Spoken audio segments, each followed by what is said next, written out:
বাংলায় একটা প্রবাদ আছে, নেড়া মাথায় তেল দেওয়া। ঠিক তেমনি ব্যাংক তাকেই লোন দেয় যার কাছে অলরেডি টাকা আছে।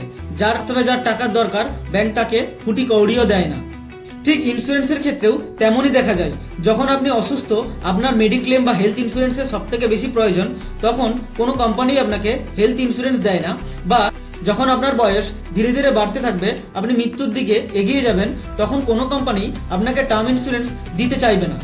সব থেকে ভালো হয় যখন আপনার বয়স কম আছেন, ইয়ং আছেন, ফিট আছেন, সুস্থ আছেন, তখন টার্ম ইন্স্যুরেন্স এবং হেলথ ইন্স্যুরেন্স নিয়ে নিন। তাতে কি হয়, প্রিমিয়াম সস্তা হয়, সাম এসিওর্ড অনেক বেশি পাবেন।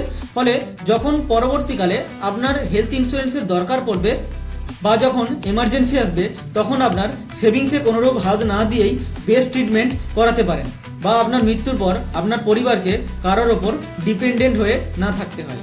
এরকম আরও অ্যামেজিং কন্টেন্টের জন্য চ্যানেলটিকে লাইক, শেয়ার, সাবস্ক্রাইব করতে ভুলবেন না।